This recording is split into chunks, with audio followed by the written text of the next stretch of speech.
Hey, hey, hey! Welcome all of our lovely listeners for tuning in to OSIN FM radio. And viewers! As this quarantine season, our station brings visual radio. Hooray! Catch it on our website, the YouTubes, the Facebooks, wherever you kids are keeping up with these days. I'm your host, C.Mon, here with our heartfelt home favorite little segment, Be Back Bookbacks, where we delve into English poetry and prose to let you know whether or not you ought to be reading it. After all, even if they say you shouldn't judge a book by its cover, all of us bibliophiles and lit geeks have tons of experience judging the heck out of a synopsis. Up for autopsy today, Hangwoman, specifically the English adaptation of R Meera's Sahitya Akademi Award-winning Arachar, translated by the lovely J. Deviga. And she may have been hanging for quite a while, since 2014 to be exact, but this one's pretty timeless if I do say so myself. A personal favorite, as our viewers can clearly see by the state of my paperback. Look at that, like a shipwreck, weathered under the storm of my love for it. A strange idea, isn't it? That love may wear you down into the shape your beloved chooses for you? Whether the beloved chooses it consciously or not. Not an uncommon theme for women's fiction. But don't let that scare you from Arajar. Nah, in Arajar, it's pretty dang universal. For a love that picks apart the idea of womanhood a great deal, when it tackles the follies of love, yeah, no, any reader is left cursing the habits of the human heart. Listeners at home, have you ever let someone wear you down because of love? Let someone spill their tea over you, leave you wrinkled? Or perhaps you just let them soften out your sharp edges? But I digress. Back to Arajar. First, set scene. I want to make it clear, no spoilers here on Be Back Bookbacks, because we have a reputation to uphold. The premise. It's intriguing enough. 22-year-old Chedana comes from a long and proud line of hangmen. And now she finds herself becoming the first ever officially appointed female executioner of the Free India, the second ever hangwoman of her family. The plot takes you on this journey from hangwoman's awakening to her conclusion in a very riveting fashion. But really, family, death, love. This is what you've signed up for if you're reading this novel. We've already mentioned the branding touch that is love, familial love. Practically all the men and women of the Gridda Mullik family have fingers that itch to form a noose, rested between C2 and C3. And then, out of all the family members, Chedana's own father, Fani Bhush and Gridda Mullik, is arguably the reason for the story at all. Other members, Chedana's grandmother, the frail but equally stubborn Takuma, acts as a foil to Chedana's fight with her identity. And her brother, Ramuda, whose awful history at the cost of their family profession, gambling with death, is a reminder of what's at stake, of her innocence. And then, forget family politics. You just watch a Malayalam serial if family politics is all you wanted. No, of course, there's the role the media plays. First hangwoman in the country. Love makes a comeback here too, in the symbol of TV journalism Sanjeev Kumar Mitra, aka Satan himself. Legit, I know a guy named Sanjeev in real life, and I used to keep getting war flashbacks thanks to this story.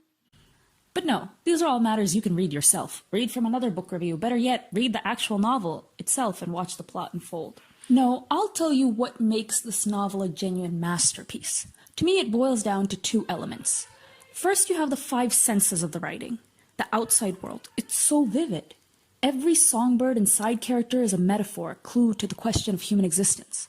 Vines come out of the novel and wrap themselves around you, around Chedana as she traps herself in her sexuality. Then Chedana is the Ganga River itself, while others have come to wash away their sins and the remains of the dead are released.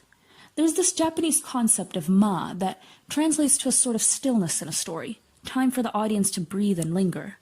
Meera utilizes this time with great imagination. Every single paragraph leaps off the page in color, sound, even smell. To be honest, I went to Kolkata after reading this novel for the first time. I went to Kolkata expecting the sounds of fishwives and moss-covered Jorasangur Tagorbari, and it was different. Sure, the Hooghly, tea out of clay cups, but to me that was a sign of how truly magical R Meera's writing was. She transports the reader not just through space, but also to Chedana's tangled universe in its golden light. All I'm saying is that if you want to escape from the often clinical real world we're living in, especially today, you wouldn't do wrong with the story. Second, after outer world is inner world. The last time I came across a narrative voice as elegant and as strong as Chedana's was years ago. Elegant as in having her own distinct personality, but still being easy to empathize with, being empathetic herself. We need characters to whom we feel belonging, right? God knows I don't belong anywhere else. But when you have such rich surroundings, setting, plot, it's really easy to have your main character just be reactionary. Even great classic novels, movies, TV shows, they do this. The Great Gatsby comes to mind as a book where the main character himself is somewhat bland.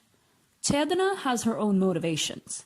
That moment when she drags Satan Sanjeev Kumar Mitra into hell herself still gives me goosebumps. On days I feel trapped, Chedana's head is a great place to go. But if you like dark humor, you will love Arajar. Towards the end, you become as desensitized to having blood on your hands as Chedana herself. Chedana does some heavy lifting with her metaphors in black comedy. Death, sacrifice, love, the media, politics, feminist ideals, but in a very humble way.